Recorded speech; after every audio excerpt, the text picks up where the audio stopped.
I have carried a lot of things down out of those mountains, furs stiff with frost, a dead man once over the back of a mule that hated us both, my own body some winters when it didn't want to be carried.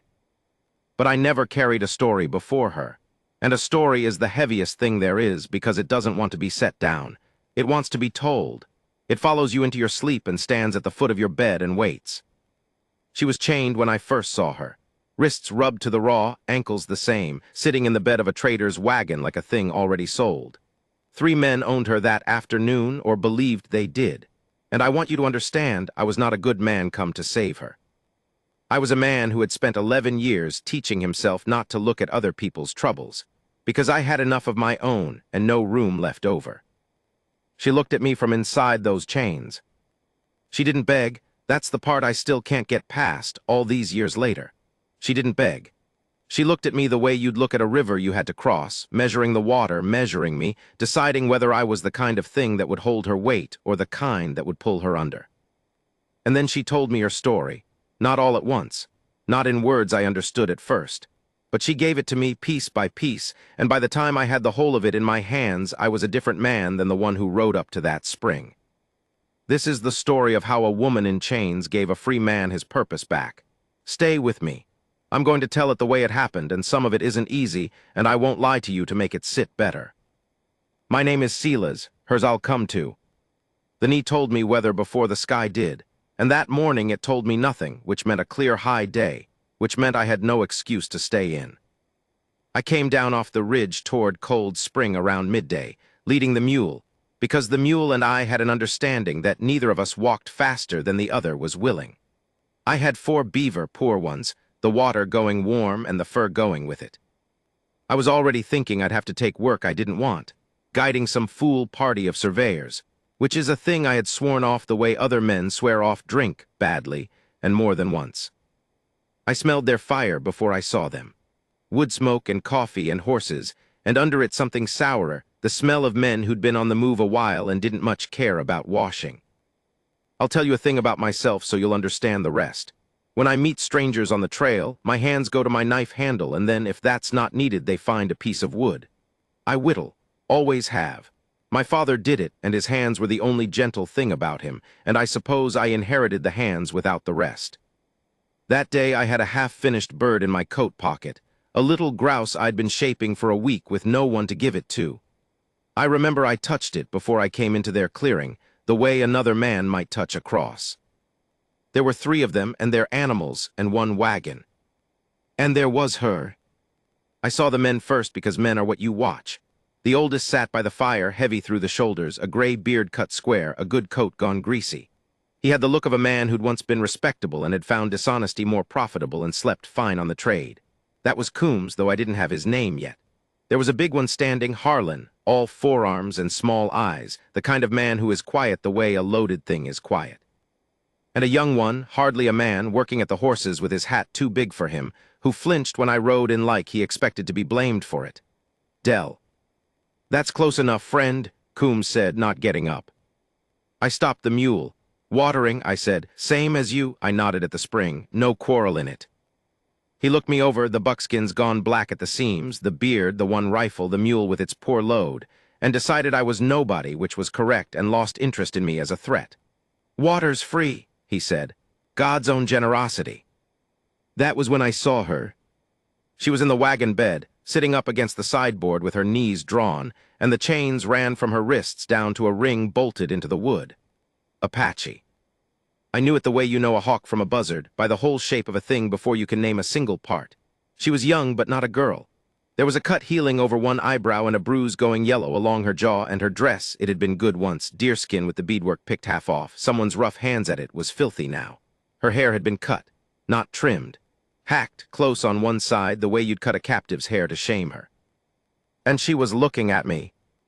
I have to be careful telling you this, because I've told it to myself so many times I've worn grooves in it, and I don't want to make it prettier than it was. She wasn't pleading. Her face was still as the water in a stone tank. But her eyes moved over me the exact way mine had just moved over the 3 men, reading me, weighing me, filing me somewhere. Threat.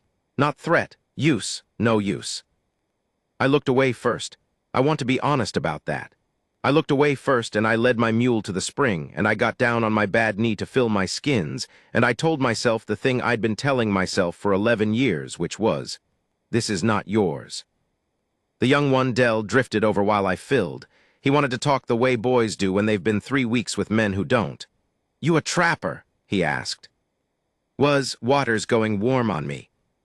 "We're bound for Fort Bowie," he said, and then lower, glancing back. "Then Coombs is selling her on. There's men pay for it." He stopped, reddened. He couldn't find a word that wasn't ugly, and he was young enough to still care that there wasn't one. "None of my business," I said.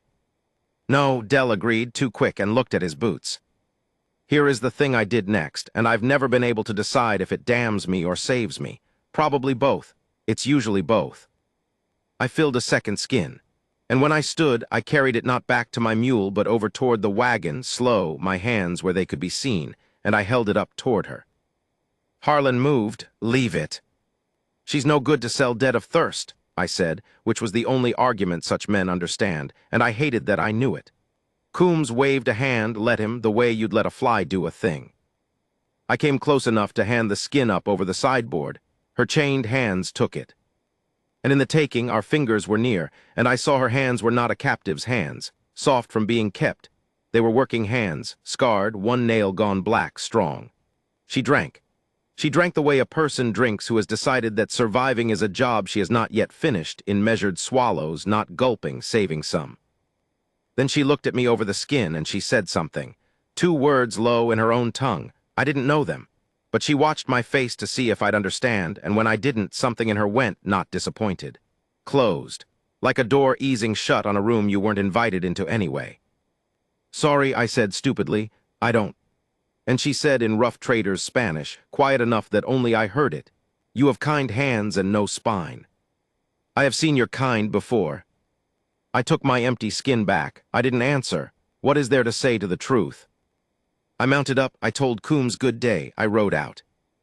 I made my camp that night up on the shoulder of the ridge, higher than I needed to, because part of me wanted the climb to hurt so I'd have something to think about besides her face. It didn't work. It never works. I built a small fire in a ring of blackened stones I'd used 100 times before, and I fried the last of my bacon, and I took out the little wooden grouse and worked at it with my knife by the light, and I told myself the story I always told. You should hear the story, so you'll understand what she was up against. 11 years back, I had a wife. Her name was Ruth, and she was from Missouri, and she had a laugh like a creek over rocks, and she believed I would come to something. We came west because I believed it too back when I still believed things. And there was a winter, I won't lay it all out because it doesn't need laying out, and because it's mine and I keep it. There was a winter, and there was fever, and there was a stretch of country between our claim and the nearest man who might have had medicine. And I rode that stretch as hard as any man ever rode anything, and I got the medicine, and I came back, and I was one day too slow. That's all, one day. She was cold when I got there. And a man can do one of 2 things with a grief like that. He can turn it out toward the world and try to spend it saving other people, and I have known men who did, good men, worn down to nothing by it. Or he can turn it in and build a wall around the sore place and go up into the high country where there aren't people to remind you that people can be lost. I did the second. I taught myself with real discipline the way you teach yourself to shoot, to not care. To see another human being in trouble and to feel the reach start up in me and then to stop it, cut the rope on it, because caring is just grief with a longer fuse. Every rescue is just a funeral you haven't gotten to yet. That was my religion. This is not yours, look away first. And I had looked away first, I'd done it clean. I was proud of it, God help me, sitting up on that ridge, proud that I'd handed her the water like a decent man, and then done the sensible thing and rode off. You have kind hands and no spine. I whittled at the grouse until I'd taken off too much and ruined the tail, and I sat looking at the little ruined bird in my palm, and I understood that she had read me in one look at a spring more truly than I'd let anyone read me in 11 years. She'd seen the exact shape of me, a man just kind enough to make it worse, a man who'd give you water and let you be sold. I want to tell you I decided something grand right there. I didn't. I'm not built for grand deciding.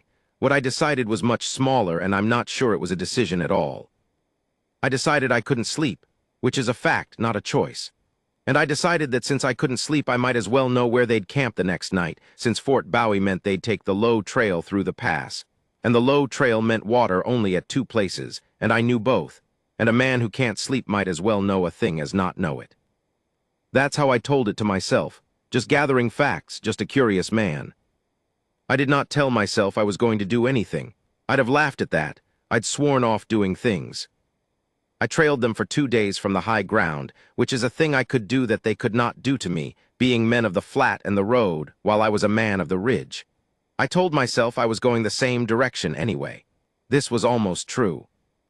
I watched their little party crawl along the pale thread of the trail below, the wagon lurching, the dust hanging.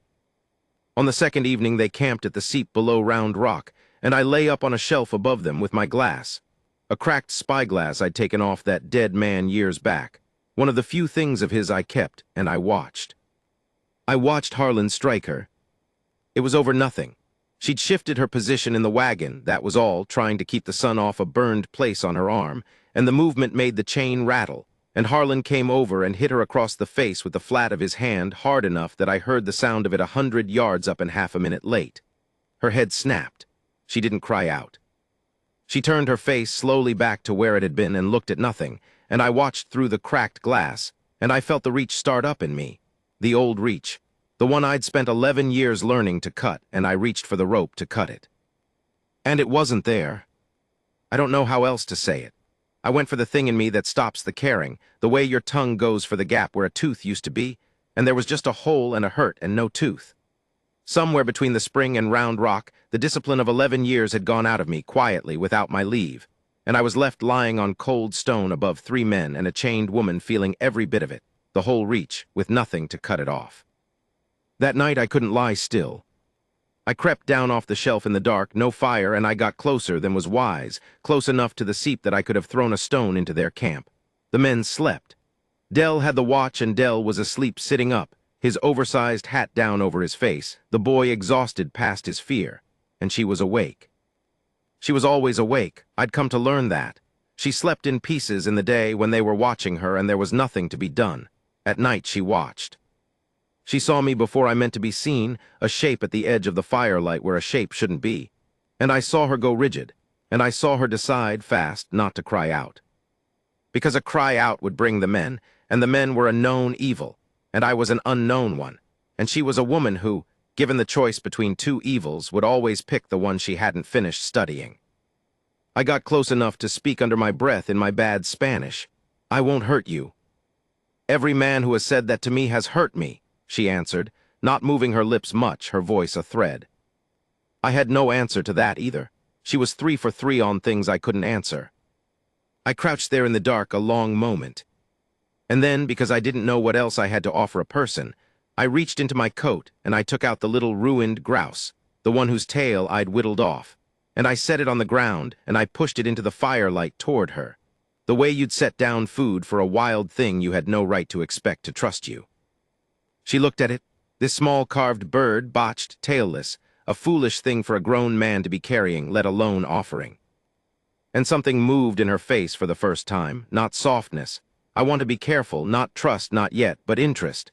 The door I'd seen ease shut at the spring, it didn't open, but she put her eye to the crack of it. "You are the water man," she said.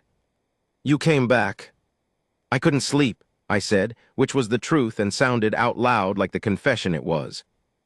She was quiet. Then she reached out slow, the chain dragging, and she picked up the little bird and she held it in her scarred hands and turned it, and she looked at the place where the tail should have been. "You ruined it," she said. "Yes. Why do you carry a ruined thing?" And I opened my mouth to give some answer, some trapper's answer, and instead the true thing came up out of me before I could cut the rope on it, because the rope was gone. "Because I ruin them," I said. "Everything I try to make careful, I take one cut too many and I ruin it. I've done it my whole life." I did it too, and I stopped, because Ruth's name was in my mouth, and I hadn't said it aloud to a living soul in 11 years. She watched me not say it. And then this woman, chained to a wagon, sold and beaten and bound for worse. This woman who owed me exactly nothing and had every reason to hate the whole race I belonged to. She closed her fist gently around the ruined bird. and she said something I have carried up and down every mountain I've climbed since. "A thing with no tail can still be a bird," she said. "You only think it is ruined because you know what you meant it to be." I don't remember climbing back up to the shelf. I remember I was shaking, and I told myself it was the cold, and I knew it was not the cold. I lay up there under the wheeling stars with no bird in my pocket, having given it away, and for the first time in a long time I wanted something. I wanted, so bad it frightened me, to know her name. I did not yet know that wanting her name would cost me a man's life, and nearly my own, and the last of the peace I'd built up on that ridge like a wall of dry stone. But I think, lying there, some part of me already. I bought my way in. That's the plain of it, and it shames me a little because I want to tell you I marched down and freed her by force and truth, and I didn't. I'm a careful man. Carefulness is my sin, and it was, that once, nearly my salvation. I couldn't take 3 men. Harlan alone would have been a hard evening. So I did what a careful man does. I made myself useful to the thing I meant to destroy. I came into their camp the next morning in daylight, openly, hands easy, and I told Coombs I'd been thinking on our meeting at the spring, and that I knew this country better than any map, and that the low trail to Bowie was thick with Apache who hadn't come in yet and would take a poor interest in a party hauling one of their own in chains, which was true, and that for a share of whatever he made at the fort, I'd guide them by a way that kept their scalps attached. Coombs was greedy, and greedy men are easy. He haggled me down out of principle and hired me out of fear. Harlan didn't like it. Harlan didn't like anything that could think. But Dell looked at me with a plain animal relief, the relief of a boy who's been alone among wolves and has spotted what he hopes is a dog. So I rode with them, and I want to set down honestly what that was like, because it's easy from a distance to be the man who rides with slavers as a spy and keeps his soul tidy. Up close it is filthy work. I ate their food. I laughed at Coombs's jokes, some of them about her, and the laughing left a taste I have never got out of my mouth. I helped make a camp comfortable so that men could sleep well who did not deserve to sleep at all. I did it because it kept me near her, and near her was the only place I could learn the thing I'd come, without admitting it, to learn. How to get her loose, and what she'd need, and where in this whole hard country there was left for her to go. And I learned her story the way you learn any true thing. Slow, sideways, in fragments that don't fit until, all at once, they do. Her name I will give you now, though I'll tell you plainly it is not the whole of her name. Her people gave her a name that ran longer than my clumsy mouth could hold, with a meaning folded up inside it the way meaning is folded into their names, a name that was a small story on its own. I could not say it. I tried badly, and she watched me maul it, and then she took mercy on me, the way you'd take mercy on a child, and she gave me one piece of it to hold. A sound I could manage. Nita, I say now. Nita is not her name. Nita is the corner of it she let me carry because she saw I would drop the rest. I have never once said it without knowing that. I got the fragments over 4 days on the low trail. I learned there had been more of them. The chains ran to 2-ring bolts, and only one was in use, and I understood, I didn't ask, some things you don't ask, that there had been another captive when they started, and there wasn't now. She looked at that empty bolt sometimes the way I looked at the ridge I'd left. I learned from a word here and a word there in Spanish and in gesture, and once in a map she drew with her chained hands in the dust of the wagon bed while the men slept. I learned that her band had been camped for the winter in a canyon to the north, at peace, in as much peace as there was to be had, waiting out the cold, and that soldiers had come, or men dressed enough like soldiers that the difference didn't signify to the dead, before dawn. She showed me with her hands the way you'd show a flood, a wall of it, coming down through the camp, and then she stopped showing me and put her hands in her lap, and I did not make her show me more. I have my own dawn I don't describe. I let her keep hers. But here is what she had that I had lost, and it's the whole hinge of everything I'm telling you. She had somewhere to get to. My daughter lives, she told me the third night low, the fire down to coals, the men snoring, Dell asleep on watch as always. She said it flat, but her scarred hands were not flat. They were pressed together hard, knuckles pale, holding the fact of it like it might get away. She was with the horses up the canyon with the older girls. When it came, an old woman carried her up and away and did not come back down. They went south, to the free people across the line in the Sierra. They are there now. She is there now. She is 6 years. You know this? I asked. For certain. She looked at me. No, she said. I know it because if I do not know it, I will lie down in this wagon and I will be dead by the fort. I choose to know it. That is how I am still alive. I decided my daughter is alive, and so I must stay alive to reach her, and so I do. I have thought about that answer more than any words a living person ever said to me. She had built her whole survival on a fact she couldn't confirm, not out of foolishness. She was the least foolish person I ever met, but as a discipline. The exact opposite of my discipline. I had spent 11 years disciplining myself not to reach for anyone so that I could feel nothing and be safe. She had spent her captivity disciplining herself to reach toward a 6-year-old girl 300 miles south across a country full of men who'd chained her, so that she could feel everything and stay alive. We were the same age in our grief, her and me. We had both had the whole floor of our lives fall out, and she had chosen to climb towards something, and I had chosen to lie down at the bottom and call it peace. I sat in the dark, and I was ashamed all the way down to the ground. The moral thing you asked me without asking, whether there was a heavy choice, and there was, and here it is, and I'll not dress it. On the 4th day I knew enough to free her. I knew the country south.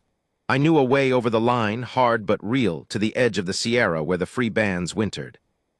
I had money enough, barely, and a mule, and my own animal, and I could get her most of that way if I could get her out of the chains. But I could not get her out of the chains without killing at least one man. Coombs kept the key on a thong around his neck day and night.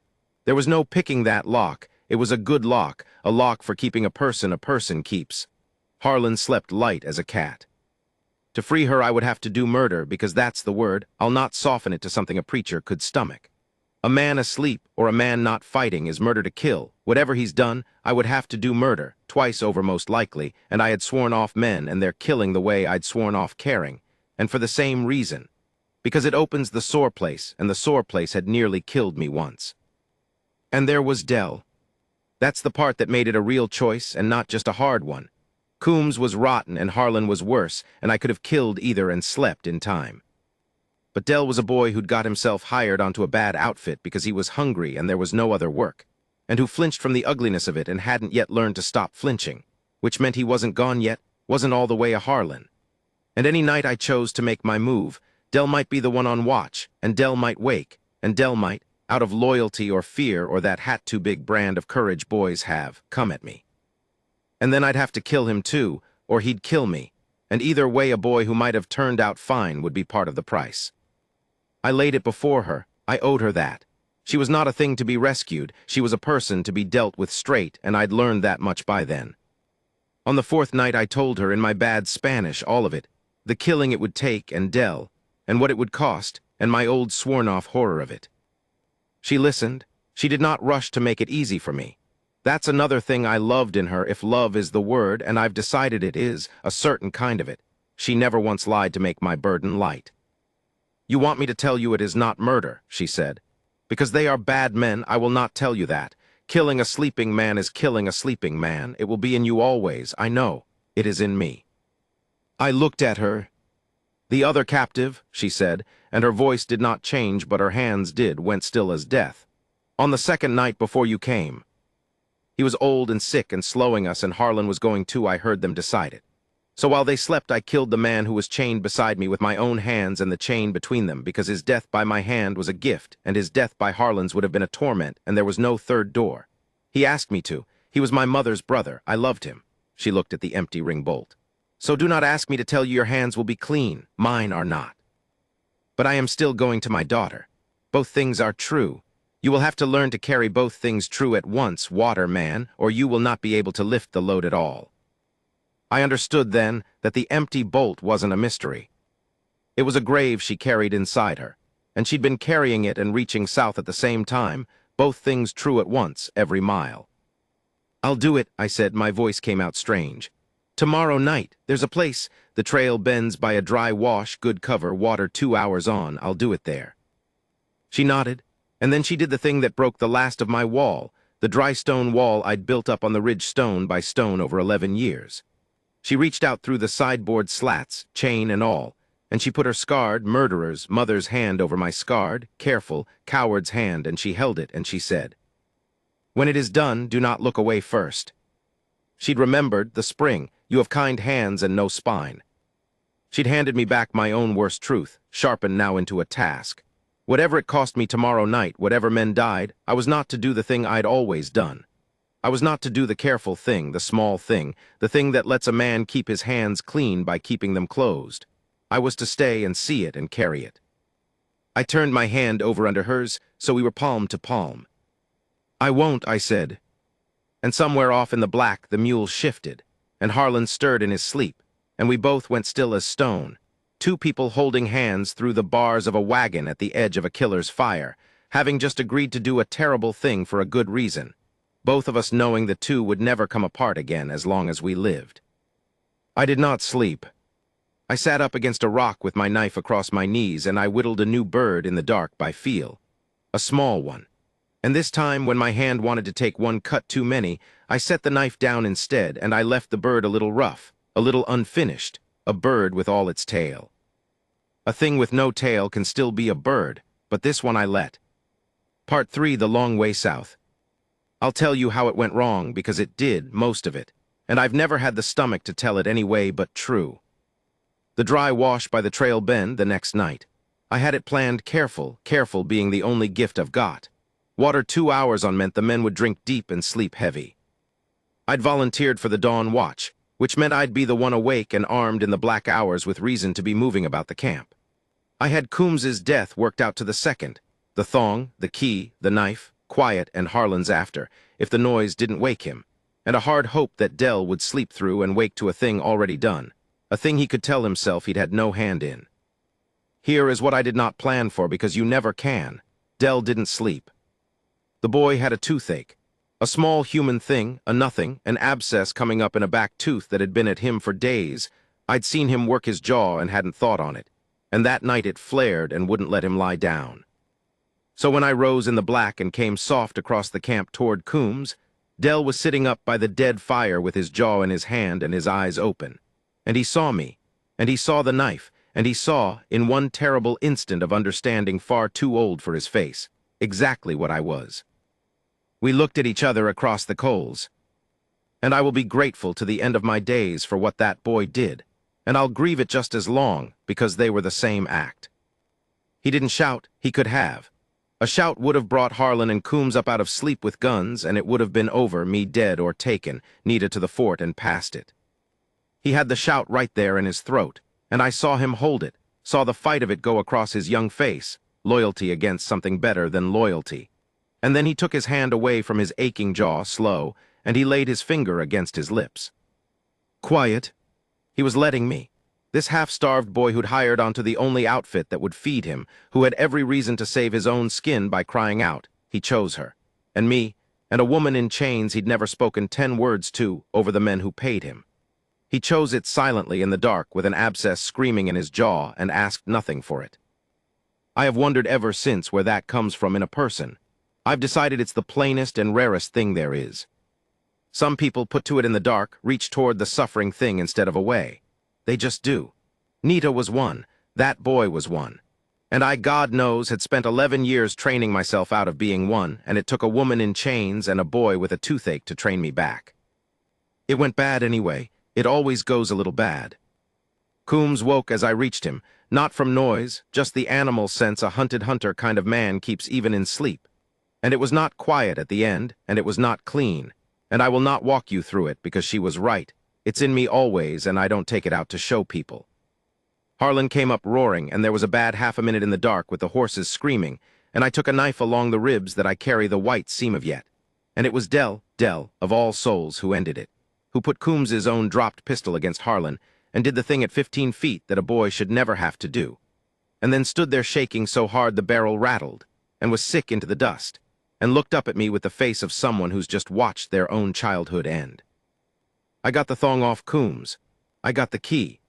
My hands were slick and not steady, but I got the lock, and the chains came off her wrists and her ankles, and she stood up out of that wagon bed for the first time as a free woman, and she did not weep and she did not fall down.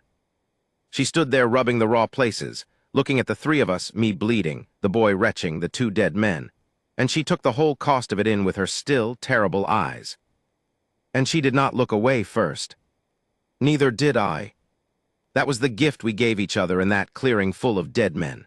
We looked. We didn't pretty it up or turn from it.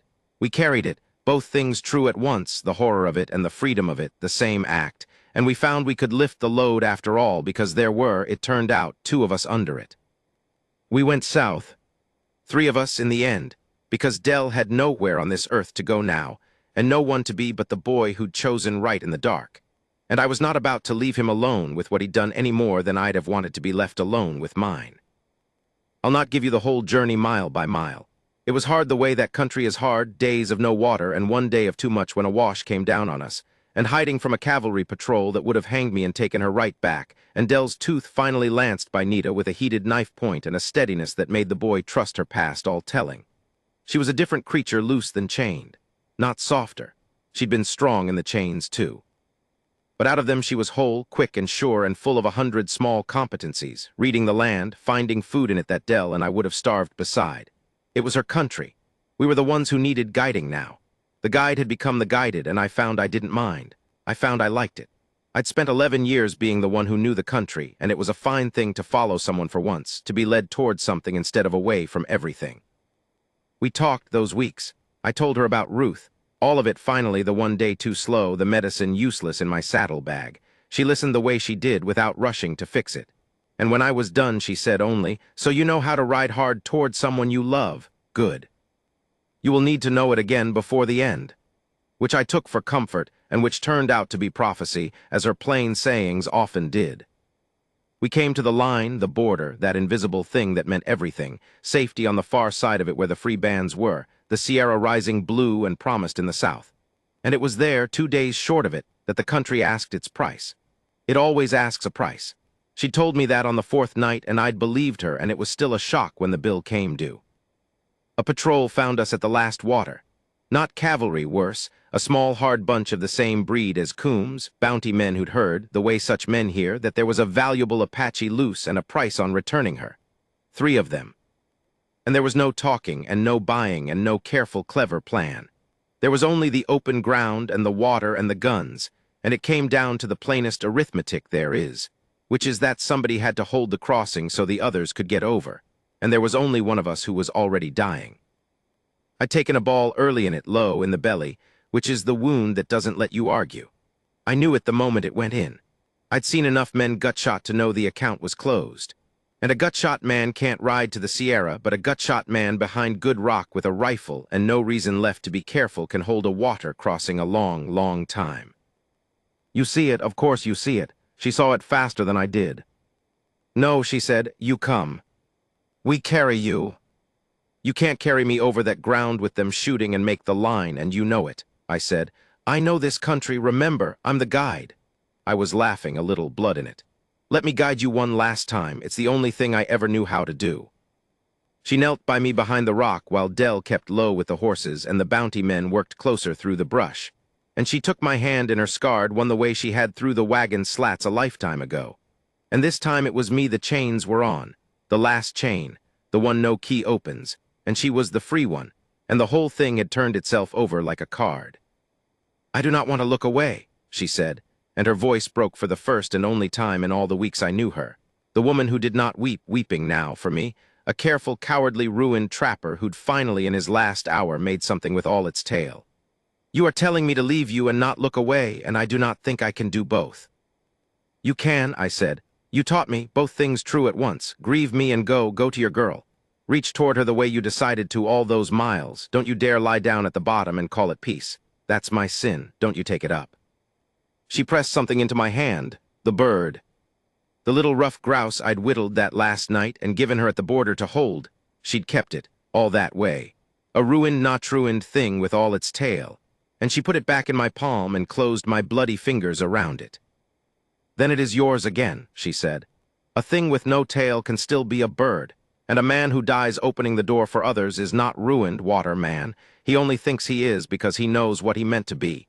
You are exactly what you meant to be. I saw it at the spring. I only had to wait for you to see it." I don't remember all of what I said back. I remember I told her Nita wasn't her name, that I knew it, that I'd always known it was only the corner she let me carry, and that it was the best thing I ever got to carry in my life. I remember she said her whole name to me then, slow, all of it, the long folded name with the small story inside it. A gift, the first and last time, given to a dying man who couldn't keep it. And I couldn't hold the sound of it even then, and she knew I couldn't and gave it anyway. Because some things you give not to be kept, but only to be received once by someone who understands what they cost. Then Dell got her onto a horse. The boy was crying and cursing and doing it anyway, doing the right thing in the dark one more time. And I loved him for it, my last clear feeling nearly, that I'd got to see a boy learn to reach toward the suffering thing instead of away. That whatever else the world did to Dell, he had that in him now, and it would not come out. And I got up behind my rock with my rifle and the little wooden bird set on the stone where I could see it, and I held the crossing. I held it a long time, longer than a gut-shot man has any right to, long enough. I heard the horses go over, and I did not look back to watch, because looking back was the careful man's habit, the man who kept one foot out the door, and I wasn't him anymore. I kept my eyes on the men in front of me and my hands on the work in front of me, and I did not look away first. I'd like to tell you I saw her reach the Sierra. I didn't. That's not how it works. You don't get to see the far side of the door you're holding open. Holding it open is the whole of your part. But I'll tell you what I know the way she taught me to know a thing. I know her daughter was alive. I decided it behind that rock the way she decided it in the chains, not because I could confirm it, but because a man has to hold something in his hands at the end, and I chose to hold that. I know Nita crossed the line. I know the boy got her there. He was too stubborn and too newly good not to. And somewhere south of a border that meant nothing to the mountains and everything to us, a woman who'd been chained to a wagon walked up into the Blue Sierra and found a 6-year-old girl she had decided, against all confirming, was alive and was right. I know it the way I know the little bird in my hand had all its tail. That's the purpose she gave me, if you're wondering, since the title of the thing promises you a purpose and I owe you one. It wasn't grand. It was just this. She gave me back the reaching. She took a man who'd spent 11 years teaching himself to look away first, to close his hands, to call his bottom of the well grief by the name of peace. And in a handful of weeks, chained, beaten, bound for worse, she taught him to open his hands and reach toward the suffering thing and not look away, even when the suffering thing was himself, even when the reaching cost him everything he had left.